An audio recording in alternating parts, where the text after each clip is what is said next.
Hello, welcome. Brad Hardie here with Moving the Human Spirit.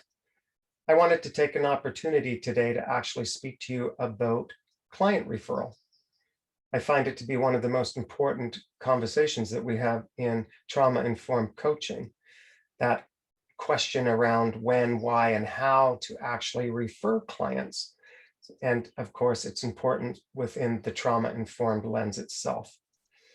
So one of the main reasons as trauma-informed coaches, or even coaches in general, is that through the ICF, we do have an ethical responsibility to actually refer our clients out.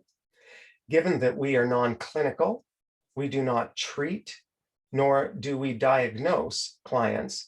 We need to be very aware when we are working with clients, whether they are in a trauma-informed lens or not a trauma-informed lens, when what is going on with them may be very outside of what I like to call our wheelhouse. So making sure that any intervention that is needed by another professional has been taken advantage of.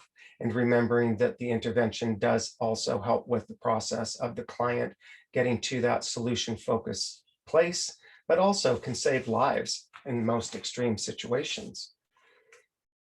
Of course, the other reasons that we look at referral is when it's, like I said, outside of our wheelhouse. And what I mean by that is that if the scope of work that our clients are bringing to us is way outside of what we actually do as coaches, then at that point, we want to consider referring the client to someone that is more capable. Only us as individuals can actually decide whether or not our coaching ability can work with specific clients. So it's really good to be able to check in with our ego and to see where we're at on that scale of 1 to 10 with our ability to work with the client themselves. Now, when also we would do this is if we see some behaviors coming up for the client themselves that they are unable to mitigate. So if we're working with a client and they have some behaviors that keep presenting themselves and we're not able to assist them in mitigating those behaviors and they start interfering with daily functions, then we want to also think about that possibility of referring. So if we're in sessions where we feel that there are too many barriers, we're becoming stuck for extended periods of time with the client themselves, and if we're finding no solutions to move us out of that stuck area, then we want to be able to talk to them about referral to make sure that they're getting exactly what it is they came for from us as trauma-informed coaches. The other thing that we are always mindful of as trauma-informed coaches is that if the issues are psychological in nature and they are really deeply seated emotional traumas, then we want to be able to make sure, again, that the client is getting the best resources, that they are opened to being able to be referred. And of course, that we are only in their best interest suggesting this. So some of the ways that we suggest this is that we are direct with the client. We can talk about some of the things we notice as a coach. We actually can say to them, I have noticed over the last while that you have been commenting more and more about falling back in your process here. We talk to them about, where are they feeling in that scale of 1, not at all, 10 completely with how they're progressing in what we're doing. If again, the behaviors that they're exhibiting are pointing to a deeper issue, then we want to be open. We want to listen closely. We want to make sure that what they're saying to us, that we're mirroring back to them, is encouraging them to seek other help if we are not making progress within our lens of exploration.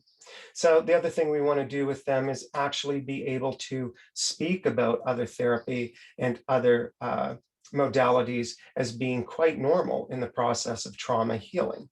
We do that as coaches. We also want to bring that lens into the trauma arena, because what we're doing is we're working as hard as we can with the client in that creating that alliance with them to actually do the best work possible. And sometimes it might not be with us. So we want to be very open to making referrals. We want to, as trauma-informed coaches, consider being able to have other professionals, psychologists, psychiatrists, doctors, counselors, and social workers that we may have on a referral list, or they may know the work that we do, that we might be able to put our clients in touch with. And of course, we also want to consider in extreme situations that we also have other resources such as suicide hotlines. We have 911 here in, I believe, North America, covers the States and Canada. Other countries have other dial-in numbers that are immediate support. So we want to make sure that our clients are being taken care of on all levels, that being the mental, physical, and emotional levels that we work with them on, because we are very open to their process of evolving, awaking, and growing. Thanks for listening. I'll keep this short. If you have any comments or want to reach out and have further conversation, my email is bradhardy@movingthehumanspirit, and we are always open to having conversations with you. Take care, know when to refer your client, and keep on being good trauma-informed coaches. Cheers.